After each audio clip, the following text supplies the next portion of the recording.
traffic in fiction. I do not traffic in lies. Although I'll admit that the distinction is a nice one and perhaps not easy for the layman to make. With fiction, with art, with writing, it's important that even if you're dealing with areas of complete outrageous fantasy, that there is an emotional resonance. It is important that a story ring true upon a human level, even if it never happened.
Born in Northampton in 1953, I started life in an area known as the Boroughs.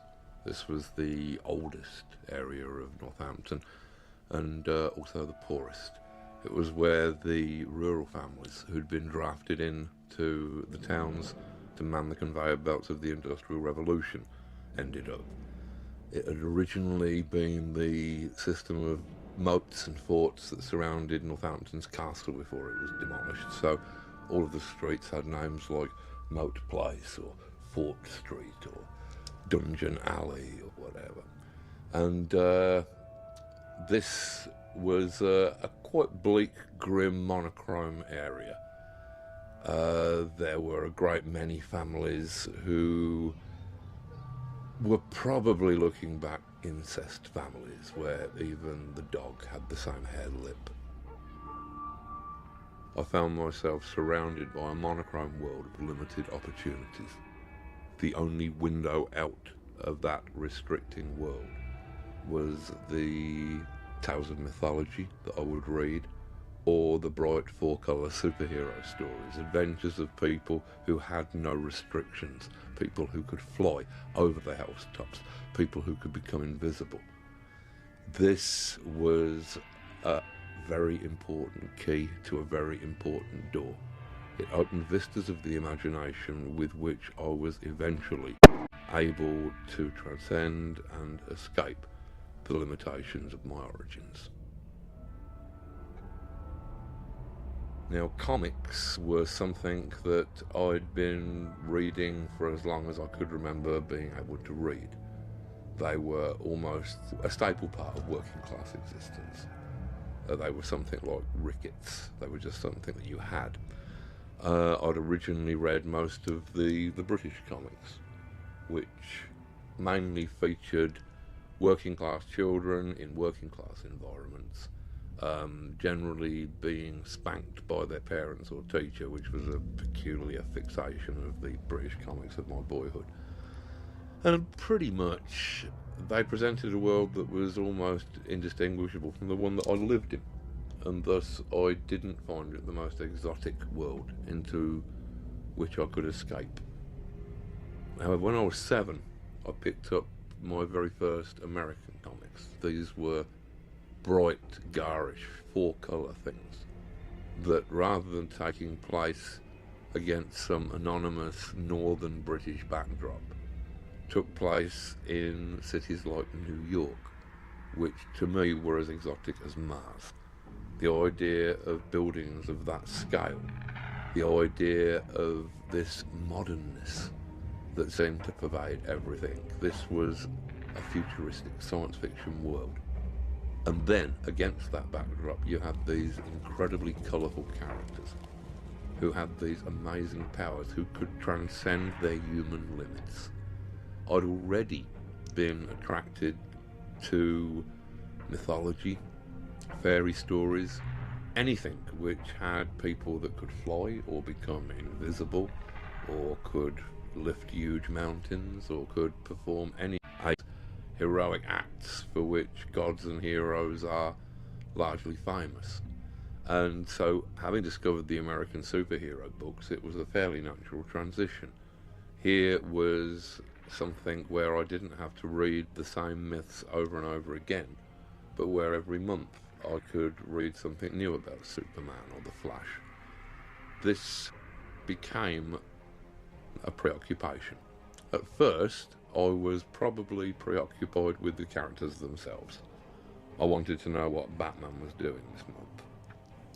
Around about the time when I reached the age of, say, 12, perhaps a little earlier, I became more interested in what the artists and writers were doing that month. It had finally occurred to me that these stories weren't just drawing themselves, that somebody was drawing them, somebody was writing them. And I became fairly knowledgeable in the styles of the different artists. I became critically able to distinguish between a good story and a bad story. And comic books were still very much a part of my life. I mean, which was, in physical terms, was changing quite rapidly, as it would for anybody at that age. I'd moved from my primary school in the working class area into which I was born to a grammar school.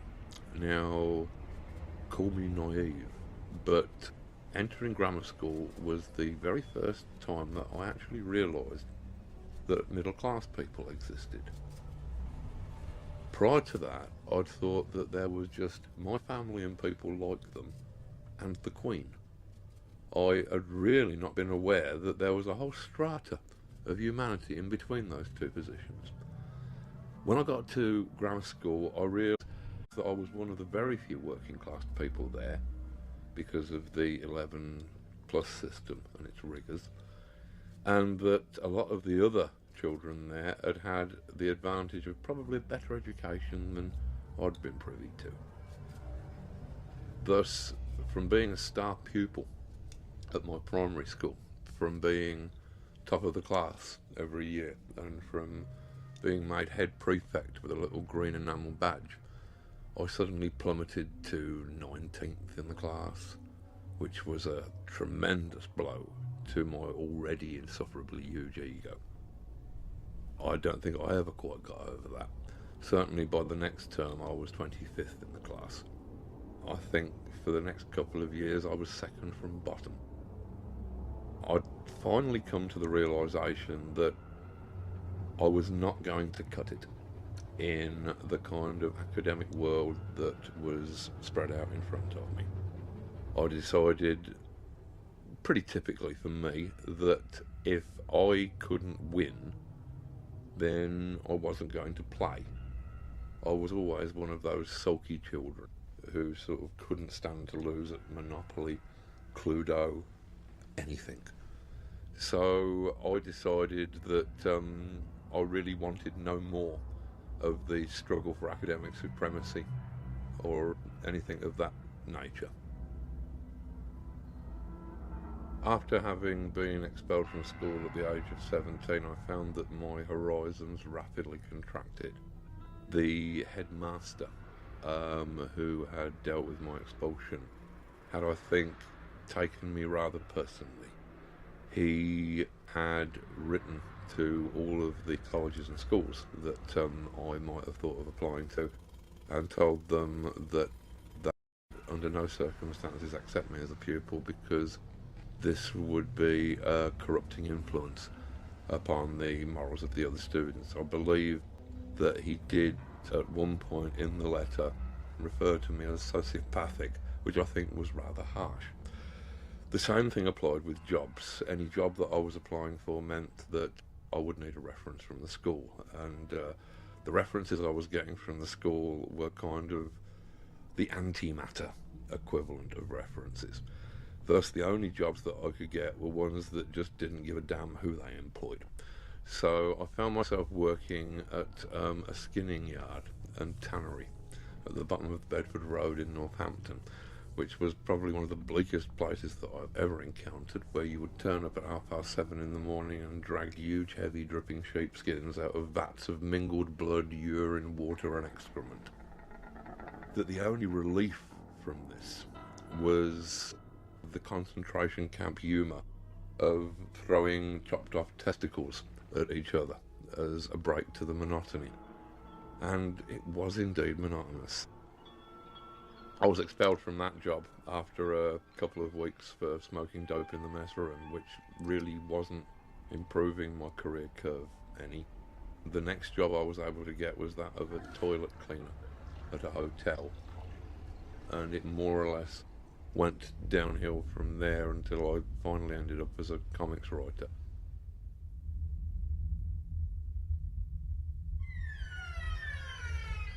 Quitting my day job and starting my life as a writer was a tremendous risk. It was a fool's leap, a shot in the dark. But anything of any value in our lives, whether that be a career, a work of art, a relationship, will always start with such a leap. And in order to be able to make it, you have to put aside the fear of failure and the desire of succeeding. You have to do these things completely purely, without fear, without desire. Because things that we do without lust of result are the purest actions that we shall ever take. I originally, having delusions of adequacy as an artist, had both drawn and written some strips for one of the music papers and for a local paper. After a couple of years, I'd realised that I could not draw well enough or fast enough to ever make any kind of career from this. And so I'd started to look into the possibilities of actually writing comic strips for other people to draw. This had landed me a couple of early jobs at places like 2000 AD and the British Doctor Who monthly and weekly that were published around that time. I learnt my craft doing very short stories, 3 or 4 pages each, which is an excellent way to learn writing of any sort. Progressed to doing a couple of series where I'd got a little more say in the nature of the material and was able to take more chances, to be a bit more experimental. And these started to win awards in Britain, which impressed the Americans no end. The Americans tend to think that every award is an Oscar and didn't realise that the comic industry awards are all voted for by 30 people in anoraks with dreadful social lives. And so, as far as they were concerned, if I was an award winner, then I was an English genius. And so they brain drained me to America and set me to working on DC Comics' Swamp Thing title, which caused a bit of a stir and at least made DC trust me enough to give me other projects, and again allowing me more or less to write whatever I felt like writing.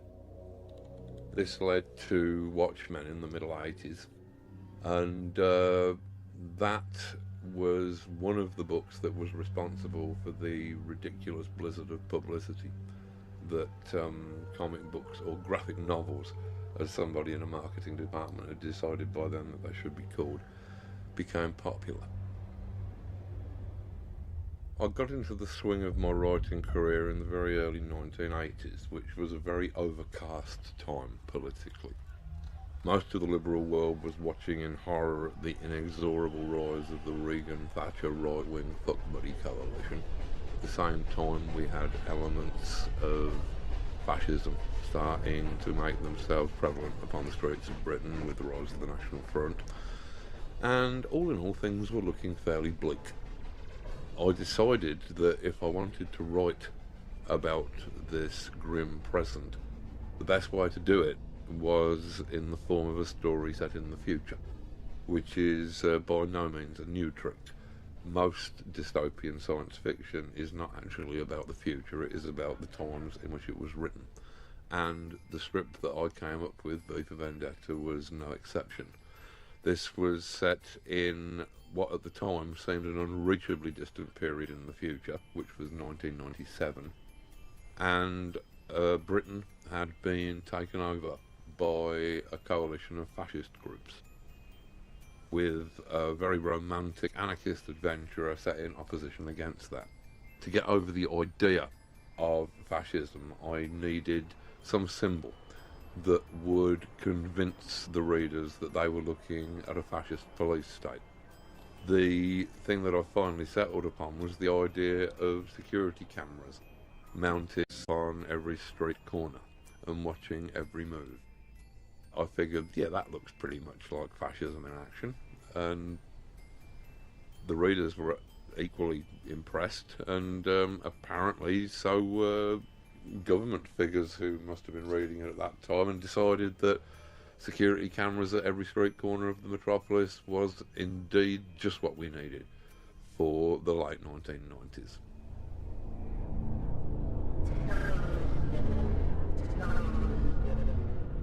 Good evening, London. It's 9 o'clock, and this is the Voice of Fate, broadcasting on 275 and 285 in the medium wave.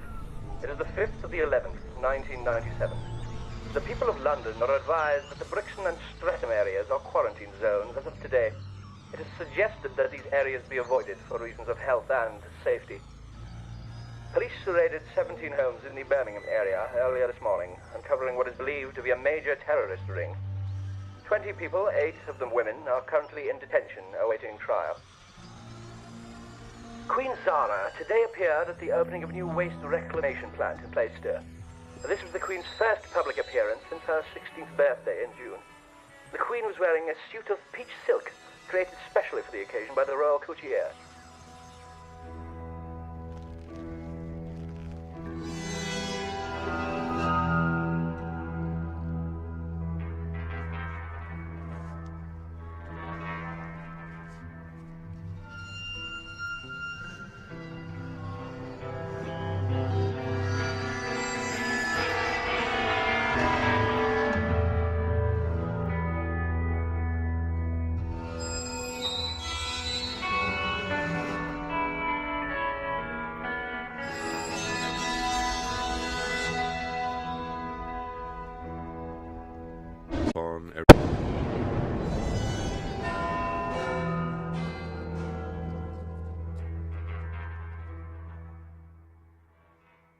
Watchmen also grew out of the politically shadowy landscape of the 1980s, when the Cold War was probably at its hottest in 20 or 30 years, and when nuclear destruction suddenly seemed a very real possibility.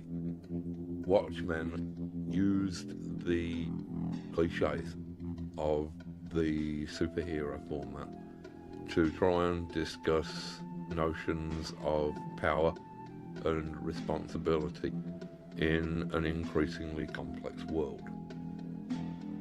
We treated these fairly ridiculous superhuman characters as more human than super.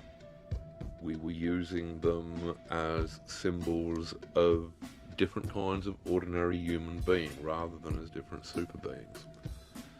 I think there were probably quite a few things about Watchmen which chimed well with the times, but to me perhaps the most important was the actual storytelling, where the world that was presented didn't really hang together in terms of linear cause and effect, but was instead seen as some massively complex simultaneous event with connections made of coincidence and synchronicity.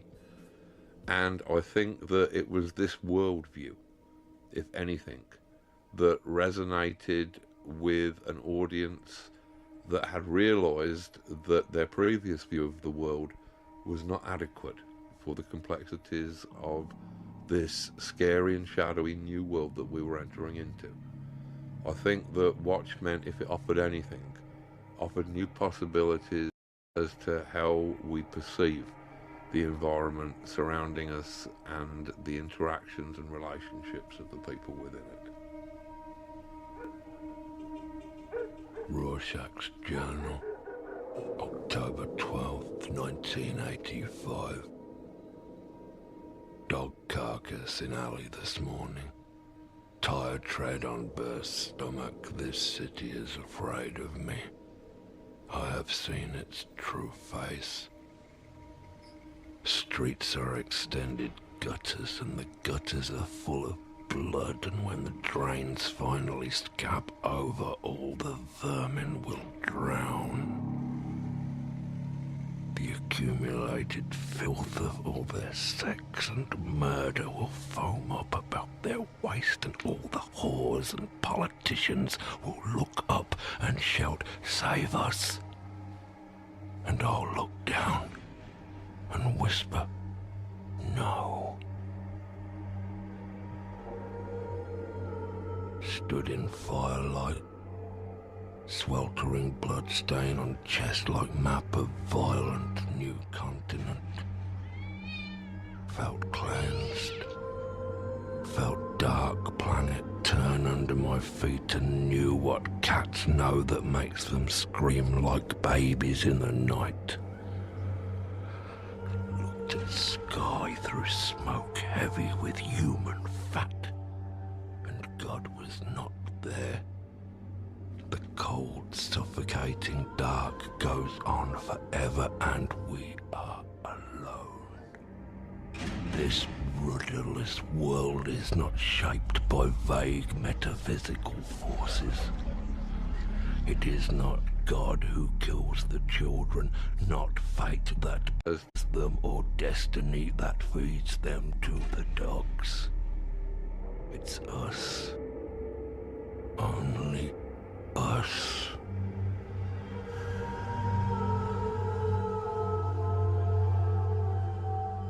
Whenever anybody talks about comics, they usually make a great deal of the similarities between comics and film. And while I'll agree that a comic creator who understands cinematic techniques will probably be a better creator than one who doesn't, I feel that if we only see comics in relationship to movies, then the best that they will ever be are films that do not move. I found it in the mid-80s preferable to try and concentrate upon those things that only comics could achieve. The way in which a tremendous amount of information could be included visually in every panel, the juxtapositions between what a character was saying and what the image that the reader was looking at would be. So, in a sense, I suppose that you could say that most of my work from the 80s onwards was more or less designed to be unfilmable, which is what I had to explain to Terry Gilliam when he was originally selected as the director on the touted Watchmen movie that was being discussed at that time. I realised that I was becoming a celebrity, which was nothing that I'd ever expected, given that comic writer was about the most obscure profession in the world when I actually entered the job. The thing about fame is that fame in its current sense had not really existed before the 20th century. Back in previous eras, even if you were very, very well known, that would perhaps be amongst 1,000 people at most, if you were Pope or something. In the 20th century, however, with these massive surges in communication, suddenly a different sort of fame was possible. And I tend to think that what fame has done, it has replaced the sea as the element of choice of adventure for young people. If you were a dashing young man in the 19th century, you would probably want to run away to sea. Just as in the 20th century, you might decide that you want to run away and form a pop band. The difference is that in the 19th century, before running away to sea, you would have had at least some understanding of what the element was that you were dealing with, and you would have perhaps, say, learned to swim. The thing is that there is no manual for how to cope with fame. So you'll get some otherwise likeable young person who has done one good comic book, one good film, one good record, who is suddenly told that they are a genius, and who believes it, and who runs out sort of laughing and splashing into the billows of celebrity, and whose heroin-sodden corpse is washed up a few weeks later in the shallows of the tabloids. I'd never signed up to be a celebrity, and I came to the realisation that it was nothing that I was very comfortable with. I realised that celebrities are a kind of an industry, they're a kind of a crop. Media moguls like Rupert Murdoch or people who run the big networks, they need a constant stream of celebrities to fill column space in their magazines, to fill time upon their TV shows. And because celebrities tend to burn out quickly, you have to constantly create new ones. And I really didn't feel that I wanted to be part of that process. And so withdrew to the relative obscurity of Northampton.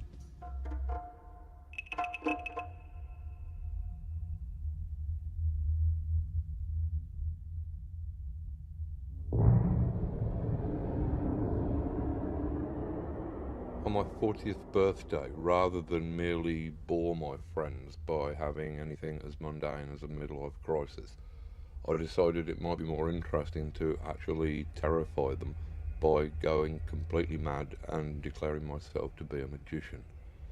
This had been something that had been coming for a while. It seemed to be a logical end step in my career as a writer. And the problem is that with magic, being in many respects a science of language, you have to be very careful what you say, because if you suddenly declare yourself to be a magician without any knowledge of what that entails, then one day you are likely to wake up and to discover that that is exactly what you are. There is some confusion as to what magic actually is. I think that this can be cleared up if you just look at the very earliest descriptions of magic. Magic, in its earliest form, is often referred to as the art. I believe that this is completely literal. I believe that magic is art, and that art, whether that be writing, music, sculpture, or any other form, is literally magic. Art is, like magic, the science of manipulating symbols, words or images, to achieve changes in consciousness. The very language of magic seems to be talking as much about writing or art as it is about supernatural events. A grimoire, for example, the Book of Spells, is simply a fancy way of saying grammar. Indeed, to cast a spell is simply to spell, to manipulate words, to change people's consciousness. And I believe that this is why an artist or writer is the closest thing in the contemporary world that you are likely to see to a shaman.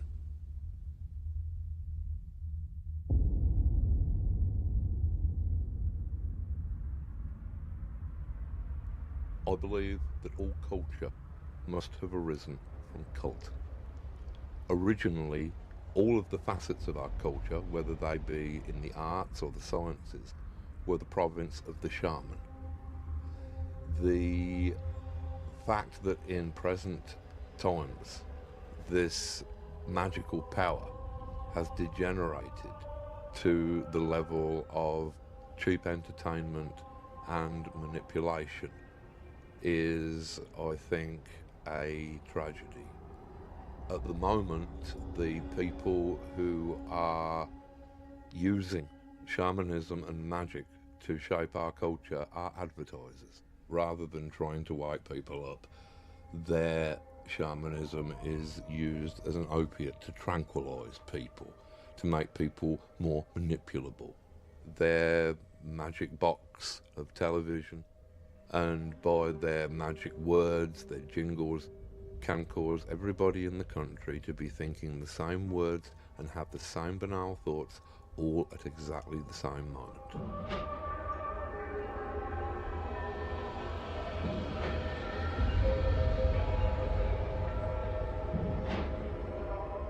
In all of magic, there is an incredibly large linguistic component. The bardic tradition of magic would place a bard as being much higher and more fearsome than a magician. A magician might curse you. That might make your hens lay funny, or you might have a child born with a club foot. If a bard were to place not a curse upon you, but a satire, then that could destroy you. If it was a clever satire, it might not just destroy you in the eyes of your associates. It would destroy you in the eyes of your family. It would destroy you in your own eyes. And if it was a finely worded and clever satire that might survive and be remembered for decades, even centuries, then years after you were dead, people still might be reading it and laughing at you and your wretchedness and your absurdity. Writers and people who had command of words were respected and feared as people who manipulated magic. In latter times, I think that artists and writers have allowed themselves to be sold down the river. They have accepted the prevailing belief that art and writing are merely forms of entertainment. They're not seen as transformative forces that can change a human being, that can change a society. They are seen as simple entertainment, things with which we can fill 20 minutes, half an hour while we're waiting to die. It is not the job of artists to give the audience what the audience want. If the audience knew what they needed, then they wouldn't be the audience. They would be the artists. It is the job of artists to give the audience what they need.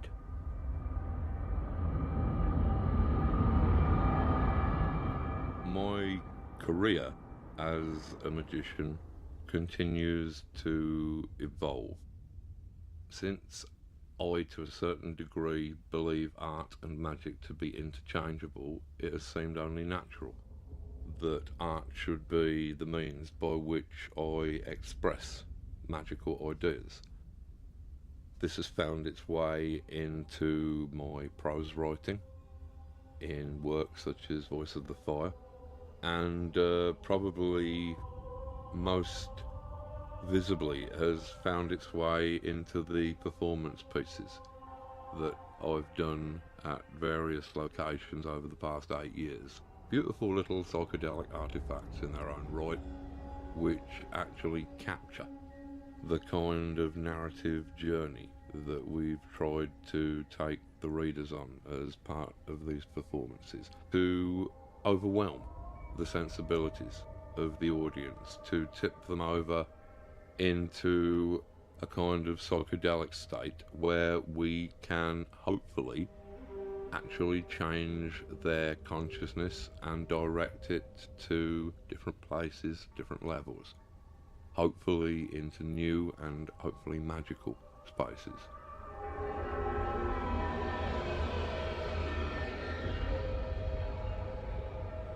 When we are doing the will of our true self, we are inevitably doing the will of the universe. In magic, these are seen as indistinguishable. That every human soul is in fact one human soul. It is the soul of the universe itself, and as long as you are doing the will of the universe, then it is impossible to do anything wrong. Murder is something which is intricately connected with society in a number of ways. And with From Hell, what we wanted to do was not so much to create a whodunit as to create something which asked what happened, where we could trace all of these complex threads from the heart of the murder and see what kind of areas they led us into. Areas of history, occultism, mythology, architecture, social considerations. All of these played a part upon shaping the world that the crimes happened in. And it seemed to me to be important to investigate all of those possibilities, to try and create a map of this event that included all of those strange foreign areas that aren't generally included when one considers a murder. I was not concerned with who done it. I was concerned with what happened. I was concerned with the why done it aspects of the thing. The one place in which gods and demons inarguably exist is in the human mind, where they are real in all their grandeur and monstrosity. Much of magic, as I understand it, in the Western occult tradition, is the search for the self with a capital S. This is understood as being the great work, as being the gold that alchemists sought, as being the will, the soul, the thing that we have inside us that is behind the intellect, the body, the dreams, the inner dynamo of us, if you like. Now, this is the single most important thing that we can ever attain, the knowledge of our own self. And yet there are a frightening amount of people who seem to have the urge not just to ignore the self, but actually seem to have the urge to obliterate themselves. This is horrific, but you can almost understand the desire to simply wipe out that awareness because it's too much of a responsibility to actually possess such a thing as a soul, such a precious thing. What if you break it? What if you lose it? Mightn't it be best to anesthetize it, to deaden it, to destroy it, to not have to live with the pain of struggling towards it and trying to keep it pure? I think that the way that people immerse themselves in alcohol, in drugs, in television, in any of the addictions that our culture throws up, can be seen as a deliberate attempt to destroy any connection between themselves and the responsibility of accepting and owning a higher self and then having to maintain it.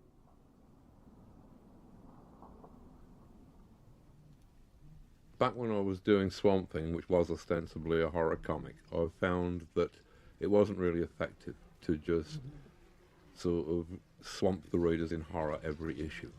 You needed to do other things that would alleviate the repetitive qualities of the horror and to make it more than a one-note strip.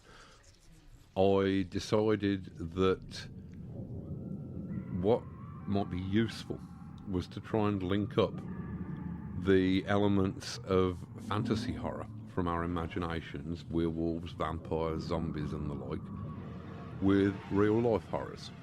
Racism, sexism, pollution, the collapse of the environment, and thus lend these social issues some of the weight that fantasy fiction could offer.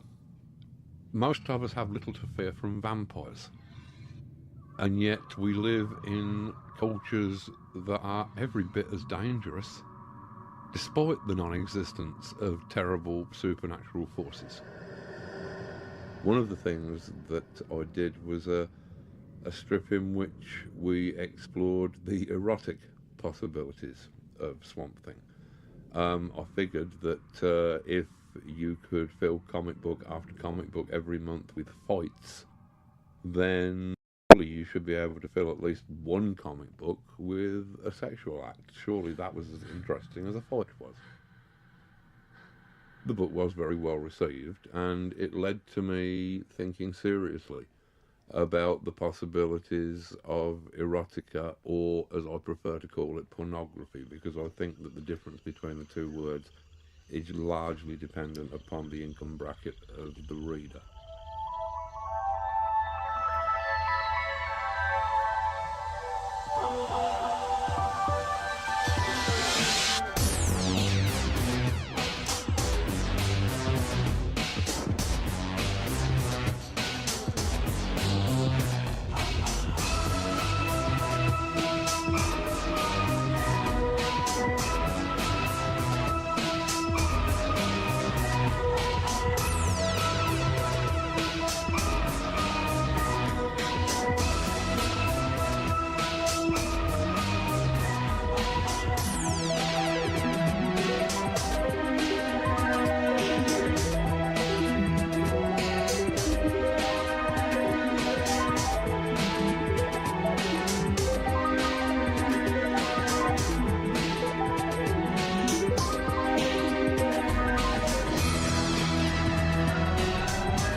In the 90s, I met up with Melinda Gebbie, and we decided that we'd like to work upon a major piece of erotic fiction together, which has resulted in the forthcoming Lost Girls.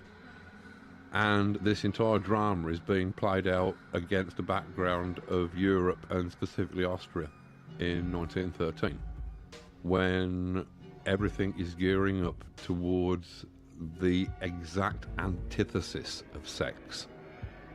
It's gearing up towards what humans do when they don't put their energies into sex, which is kill each other. The healthy sexual drive that is seizing most young men when they're in their teens is perverted by older men who perhaps have lost some of their sexual drive, and all of that sexual energy gets shipped over to somewhere like Flanders and is perverted into killing other young men. Energy that should be going into something honest like fucking is instead diverted into something appalling like killing. There is a brain-penis-blood ratio that tends to get in the way of writing intelligent pornography. If it becomes too intelligent, all the blood rushes to your brain, you lose your erection. If it becomes too sexually exciting, you are no longer in any state to appreciate its aesthetic value. So it's a difficult balancing act.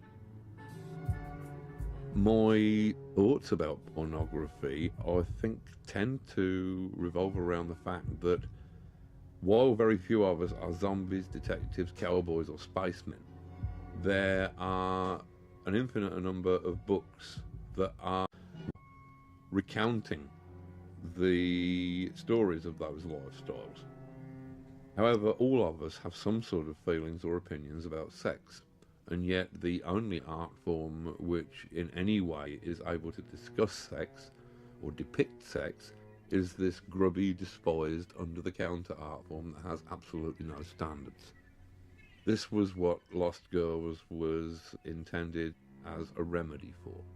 That there is no reason why a horny piece of literature that is purely about sex should not be as beautiful, as meaningful, and have as absorbing characters as any other piece of fiction. have been looking at the kind of the history of magical thinking and where it starts to go wrong. And for my money, where it starts to go wrong is monotheism.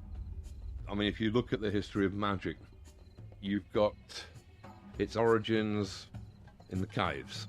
You've got its origins in shamanism, in animism, in a belief that everything around you, every tree, every rock, every animal, was inhabited by some sort of essence, some sort of spirit that could perhaps be communicated with.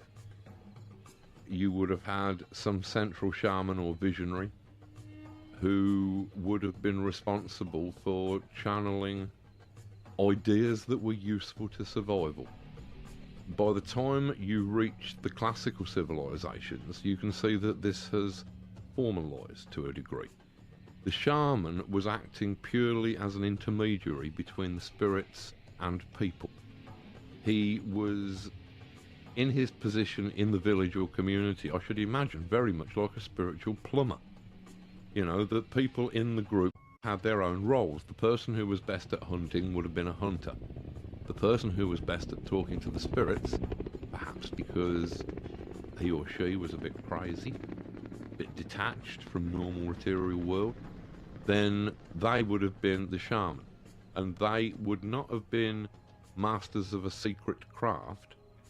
They would have simply been dispensing their information throughout the community because it was believed to be helpful to the community.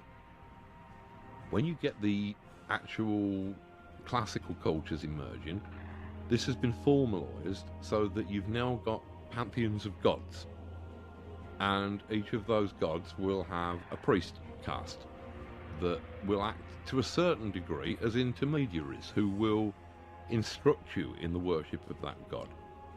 So the relationship between humans and their gods, which could be seen as the relationship between humans and their highest selves, that was still a very direct one. When Christianity comes in, when monotheism comes in, then all of a sudden you've got a priest caste moving between the worshipper and the object of worship. You've got a priest caste becoming a kind of spiritual middle management between humanity and the divine within itself that it is seeking. You no longer have a direct relationship with the Godhead. The priests don't really necessarily have a relationship with the Godhead. They've just got a book that tells you about some people who lived a long time ago who did have a direct relationship with the Godhead. And that's all right. You don't need to have miraculous visions. You don't need to have gods talking to you. In fact, if you do have any of that stuff, you're probably insane. You know, in the modern world, that stuff doesn't happen. The only people who are allowed to talk to gods, and in a very kind of one-sided way, are priests. Monotheism is, to me, a great simplification. I mean, the Kabbalah has a great multiplicity of gods, but at the very top of the Kabbalistic diagram, the tree of life, you have this one sphere that is absolute God. The monad, something that is indivisible, you know. And all of the other gods, and indeed everything else in the universe, is a kind of emanation of that God. Now, that's fine, but it's when you suggest that there is only that one God at this kind of unreachable height above humanity, and there is nothing in between, you're limiting and simplifying the thing. I mean, I tend to think of paganism as a kind of, as an alphabet, as a language. It's like all of the gods are letters in that language. They express nuances, shades of sort of meaning or certain subtleties of ideas. Whereas monotheism, it tends to be just one vowel, and it's just something like, ooh, it's this monkey sound. You can almost imagine the gods becoming frustrated, contemptuous that with all this richness of spiritual concepts that are available, why reduce it to one plaintive single note that the utterer does not even understand?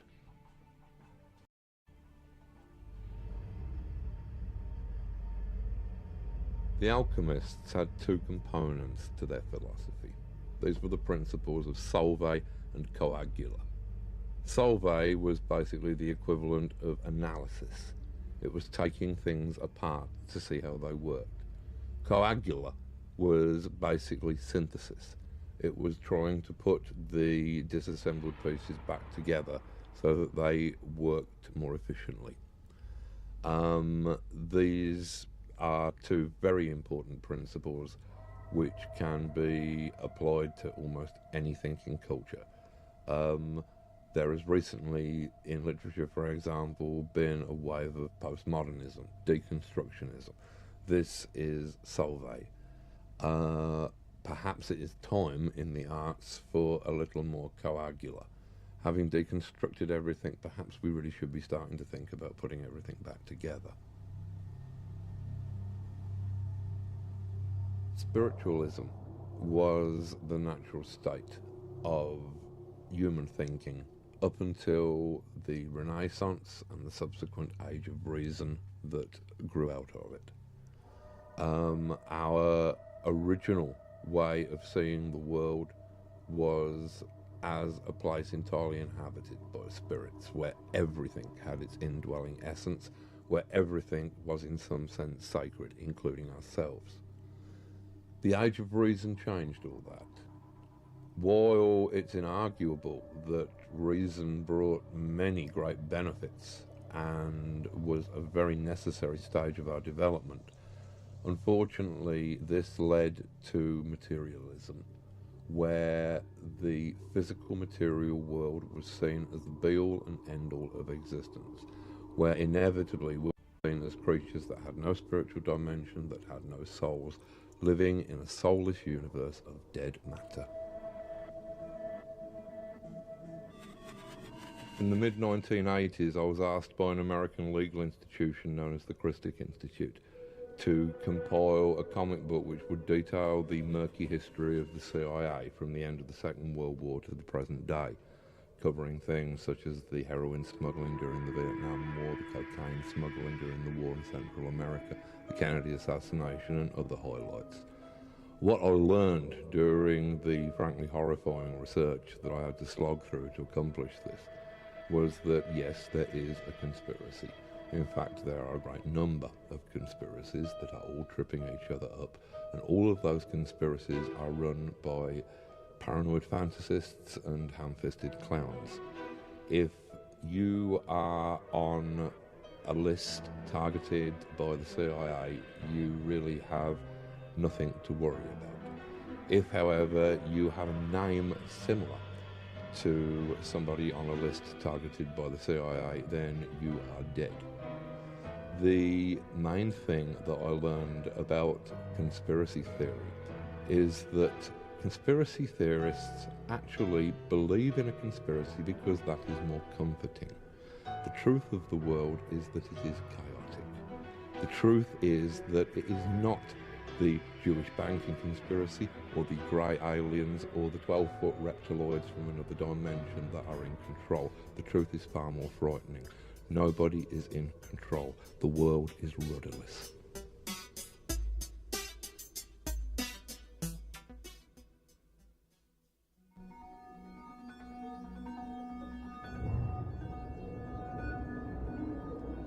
The substance that has most effect upon our culture and upon our lives is completely invisible.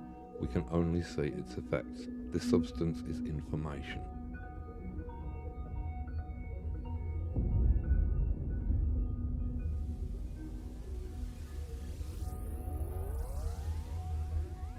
Science started out as an offshoot of magic. The two became completely divorced from each other and bitter enemies, although I tend to think that at the present moment the two are growing back together again.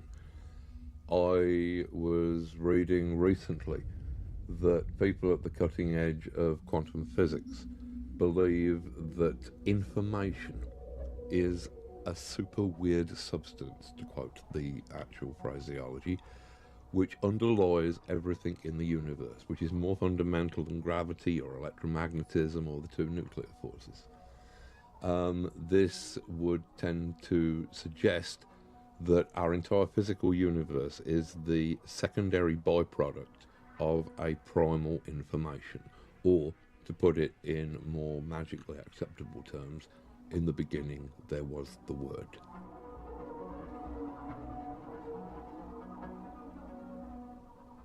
As I understand the theory of period information doubling, this states that if we take one period of human information as being the time between the invention of the first hand axe, say around 50,000 BC, and 1 AD, then this is one period of human information, and we can measure it by how many human inventions we came up with during that time.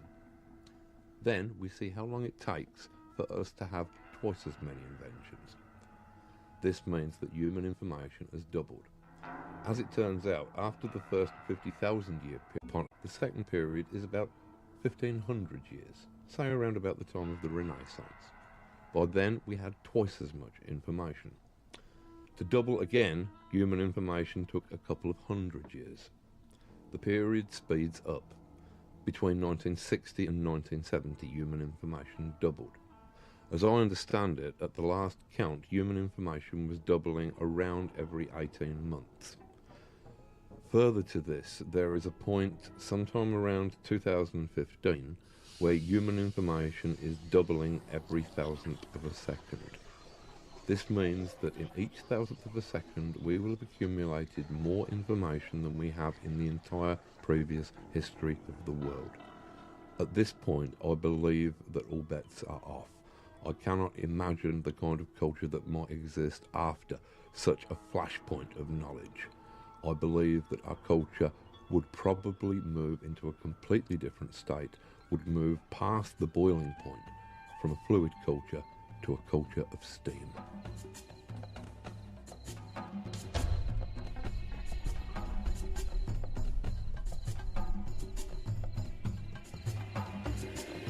Originally, there was only one science of existence. Our entire worldview was magical. Everything we did, everything that happened in the world, had a kind of shamanic magical significance.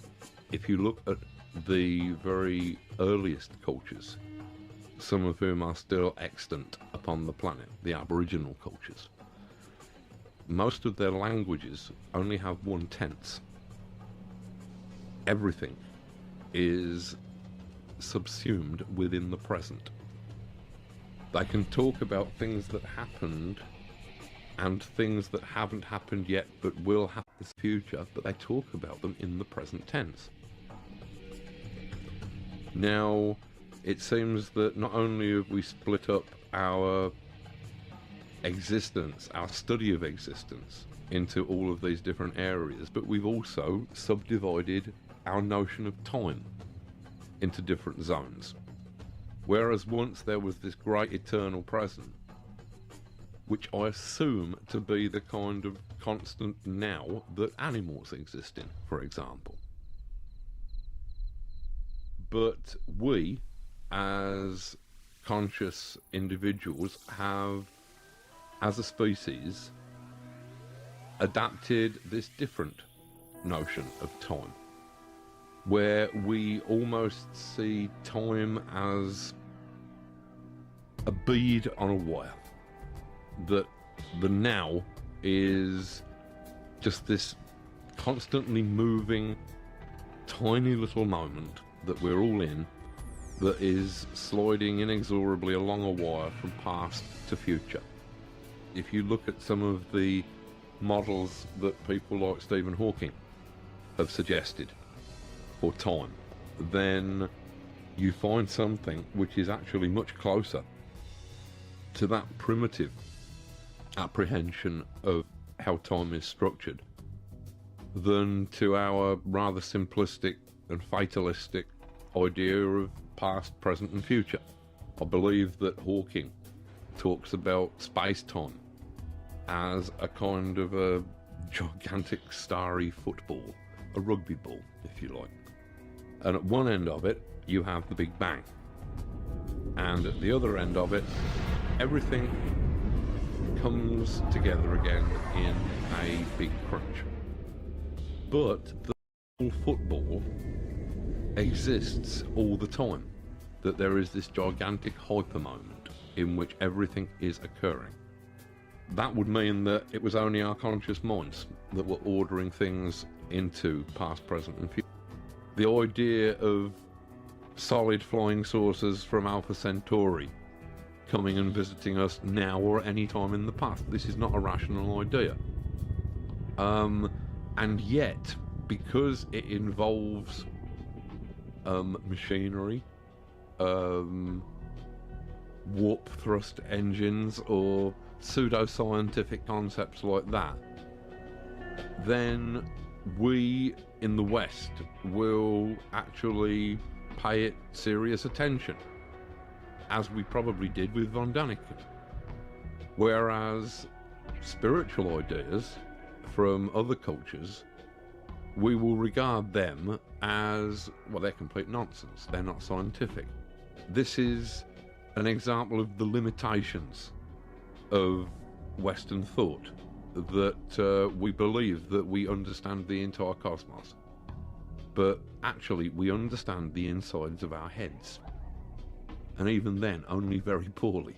Was it Niels Bohr, the physicist, who in his Copenhagen interpretation of quantum physics said that when we talk about or describe remote events, whether that be in the furthest stars or in the smallest and most remote quanta, that all we can ever truly be doing is talking about ourselves and our own processes.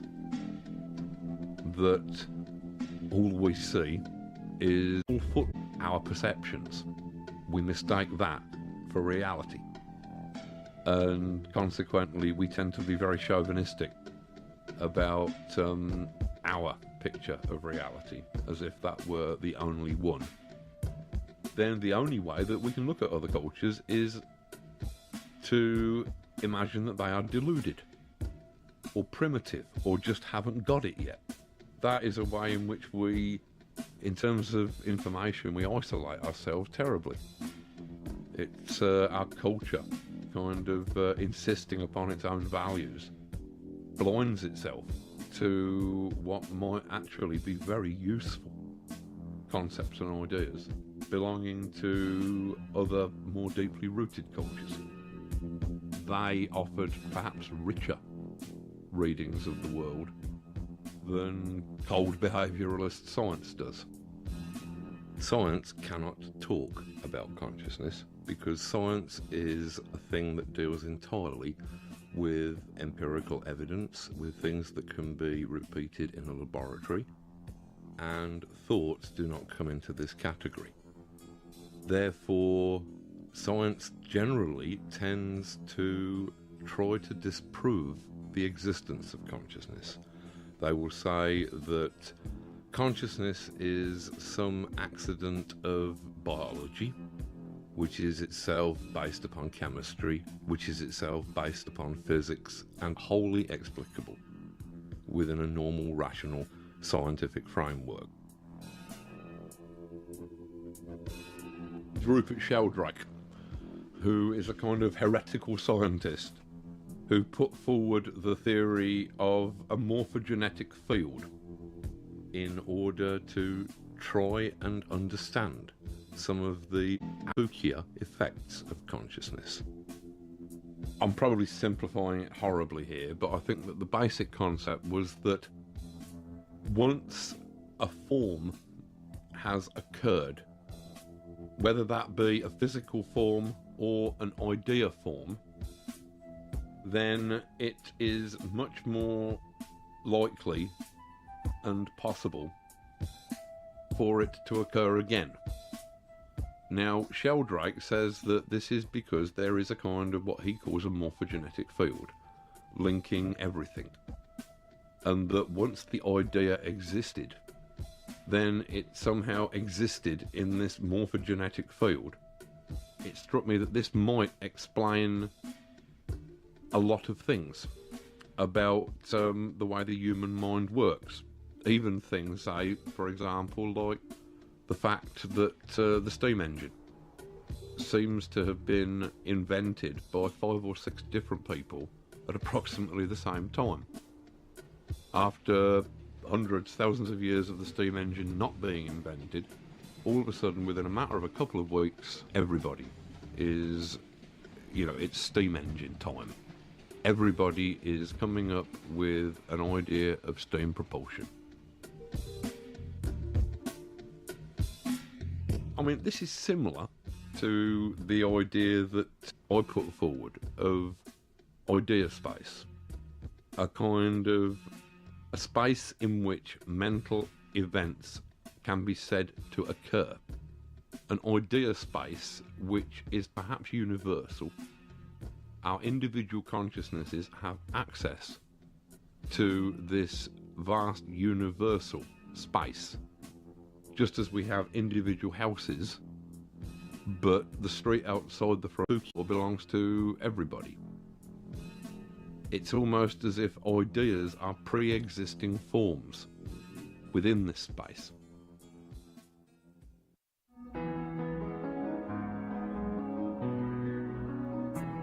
As human beings, we inhabit 2 distinct and separate worlds, 2 landscapes. We inhabit the physical world. But at the same time, since we can only ever truly experience our perception of that world, then it would seem that we more truly inhabit a world purely of consciousness and ideas. It strikes me that the land masses that might exist in this mind space would be composed entirely of ideas, of concepts. That instead of continents or islands, you might have large belief systems or philosophies. Marxism might be an island. Judeo-Christian religions might make up another landmass or continent. Human minds interact, albeit weakly, in limited ways, with idea space every moment of the day, just in order to carry out our daily lives. If you want truly unique ideas, if you're an artist or an inventor or somebody who deals in unique and fresh ideas, then you will have to plunge right into the undergrowth, into the depths of idea space in order to find those ideas that have never been spotted before.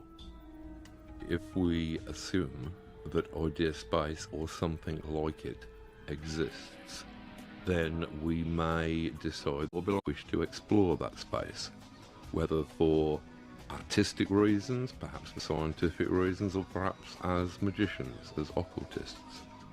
Now, if we're going to venture into this hypothetical and more or less entirely unknown territory, it would seem to only make sense that we should try and track down route maps that may have been made by previous explorers.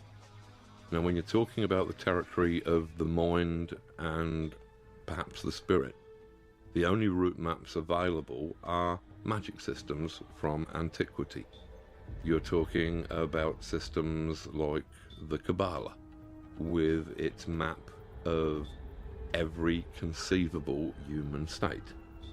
You're talking about systems like tarot, a pantheon of archetypal images that provide the cartography for a map of the human condition.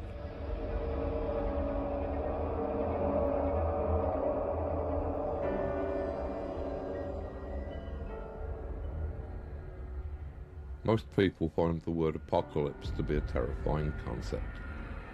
Checked in the dictionary, it means only revelation, although obviously it has also come to mean end of the world. As to what the end of the world means, I would say that that probably depends upon what we mean by world. I do not think that this means the planet or even the life forms upon the planet. I think the world is purely a construction of ideas, and not just the physical structures, but the mental and ideological structures that we've erected. That I would call the world. Our political structures, philosophical structures, ideological frameworks, economies, these are actually imaginary things. And yet, that is the framework that we have built our entire world upon. It strikes me that a strong enough wave of information could completely overturn and destroy all of that. A sudden realization that would change our entire perspective upon who we are and how we exist.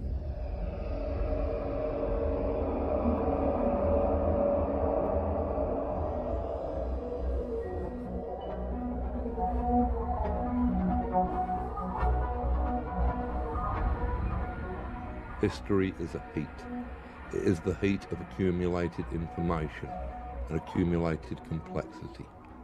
As our culture progresses, we find that we gather more and more information and that we slowly start to move almost from a fluid to a vaporous state as we approach the ultimate complexity of a social boiling point. I believe that our culture is turning to steam.